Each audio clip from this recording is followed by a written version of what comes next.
পঢ়া শুনা কৰক আজি অসমত চাকৰিৰ কোনো অভাৱ নাই এই চাকৰি হৈ গল নৱেম্বৰত মই আকৌ পুলিচৰ ইন্টাৰভিউ ফৰেষ্টৰ ইন্টাৰভিউ মই আকৌ উলিয়াব গৈ আছো তাৰ মানে প্ৰত্যেক বছৰে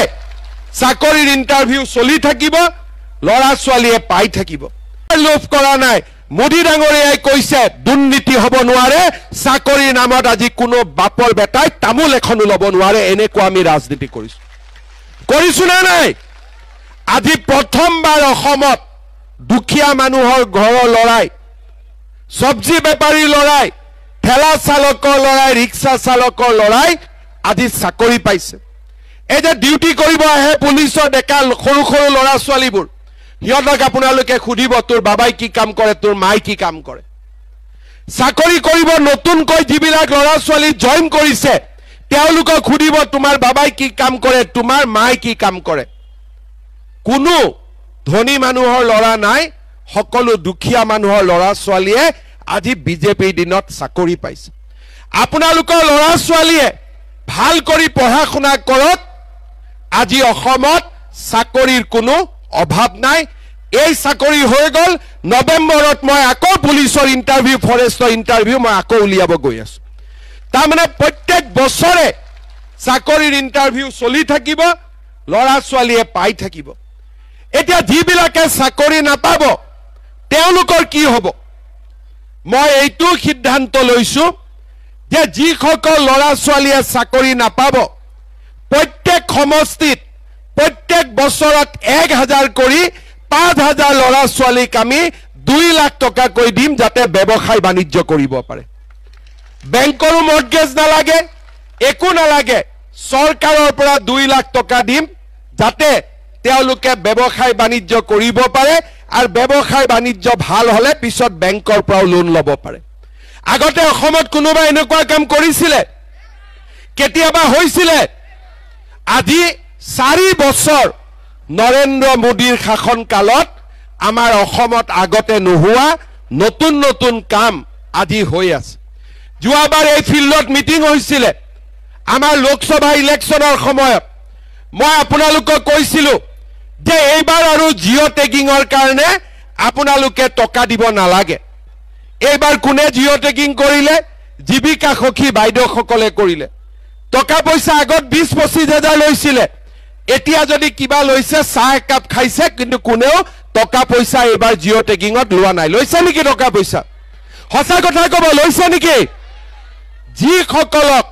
কিবা কাৰণত জিঅ' টেগিং এতিয়াও হোৱা নাই ইলেকশ্যনৰ পিছত নিজৰ জিঅ' টেগিং আমি নিজে কৰিব পৰা সুবিধা কৰি দিম যাতে দুখীয়া মানুহৰ পৰা ঘৰৰ নামত কোনেও 1 টকা ল'ব নোৱাৰে এইবাৰ পঞ্চায়ত ইলেকশ্যন হৈ যোৱাৰ পিছত পঞ্চায়তত জিকা মানুহক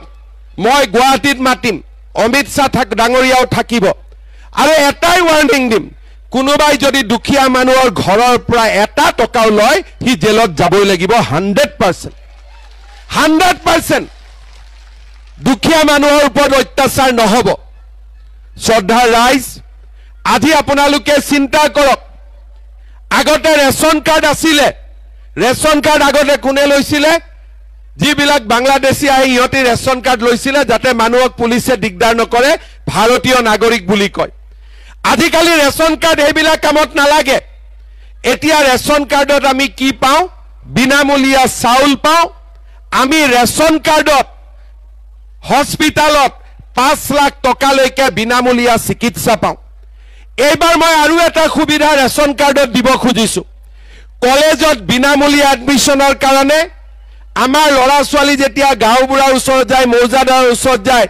এছডিসি অফিচত যায় ইনকাম সাৰ্টিফিকেট উলাওতে টকা দিব লাগে সকলোকে নালাগে কিন্তু কমপ্লেইন আহি থাকে এইবাৰ আমি নিয়ম কৰিছো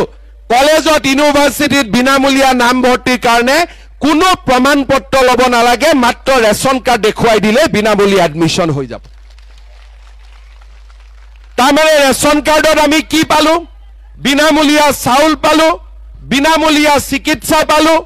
বিনামূলীয়া নাম ভৰ্তি পালো আৰু ডেট এটা লিখি ৰাখক 1 অক্টোবৰ তাৰিখৰ পৰা মই ৰেচন কাৰ্ডত আপোনালোকক দালিও দিম আপোনালোকক চেনিও দিম আপোনালোকক নিমখো দিম পুৰা ফ্ৰী নাপাব বজাৰতকৈ 30 টকা কম দামত পাব ঠিক আছে আৰু এটা আপোনালোকক সুবিধা দিম চাউল হৈ গল চেনি হৈ গল দালি হৈ গল নিমখ হৈ গল নাম ভৰ্তি হৈ গল এতিয়া আমাৰ আৰু এটা কাম আছে গেছৰ সিলিন্ডাৰৰ দাম কিমান দাম 950 কিমান 1300 নহয় 950 1000 এতিয়া 1 অক্টোবৰৰ পৰা গেছৰ সিলিন্ডাৰৰ দামো 300 টকা কমাই দিম তাৰ মানে আমি কি পালো চাউল পালো দালি পালো নিমখ পালো চেনি পালো গেছৰ সিলিন্ডাৰৰ দামো কমি গল যাৰ ঘৰত যাও এতিয়া মোক ধুনিয়াকৈ ভাত খুৱাই দিব সকলো সুবিধা আহি গল আমাৰ দুখীয়া মানুহৰ কাৰণে জীৱনটো বহুতখিনি সুবিধাজনক হল এতিয়া দুখীয়া মানুহে কোট আৰু পইচা দিব লাগে ইলেক্ট্ৰিচিটিত 1 এপ্ৰিলৰ পৰা ইলেক্ট্ৰিচিটিৰ দাম 1 টকা কমিছে নৱেম্বৰ মাহৰ পৰা ইলেক্ট্ৰিচিটিৰ দাম আৰু 1 টকা কমাই দিম তাৰ মানে দুখীয়া মানুহৰ চাউল হল দালি হল নিমখ হল তেল হল গেছৰ দাম কমিলে ইলেক্ট্ৰিচিটিৰ দাম কমিলে অসমত দুখীয়া মানুহ মধ্যবিত্ত মানুহ জীয়াই থাকিব পাৰিব অৰুণোদয় আঁচনি লামডিং হোজাই যমুনামুখ আমি প্ৰথমবাৰ দিছিলো 16000 পৰিয়াল তাৰ পিছত দিলো 23000 পৰিয়াল এতিয়া আমি দি আছো 37-38,000 পৰিয়াল সবৰে কাগজ পত্ৰ হৈ গল ফৰ্ম ফিল আপ হৈ গল কিন্তু মোক বিধায়কসকলে কৈছে যে দুখীয়া মানুহ আৰু অলপ বাকি থাকি গল সেইবাবে মই হোজাই লামডিং যমুনামুখত অৰুণোদয় আৰু নতুনকৈ 4,000 স্যাংশন কৰি দিছো যাতে সকলো দুখীয়া মানুহে অৰুণোদয় পাব পাৰে মই আমাৰ ক্যান্ডিডেট সকলক ৰিকুৱেষ্ট কৰিম গাঁৱত যেতিয়া মিটিংত যাব একটা বহি লৈ যাব গৰীব দুখীয়া মানুহ আহি কব মই অৰুণোদয় পোৱা নাই নামটো লিখি লব লৈ এই লিষ্টটো মোক দি দিব যিমান দুখীয়া মানুহে অৰুণোদয় পোৱা নাই দৰকাৰ হলে মই বেলেগ স্যাংশন কৰি হলেও গৰীব দুখীয়া মানুহ সবকে অৰুণোদয় পোৱা ব্যৱস্থা মই কৰি দিম ঠিক আছে হ'ব ঠিক কথা কৈছো আৰু এটা মই নতুন কথা কব খুজিছো গেছৰ দাম কমিলে অৰুণোদয় আহিলে 1250 ইলেক্ট্ৰিচিটিৰ দাম কমিলে চাউল বিনা পইচাত পালো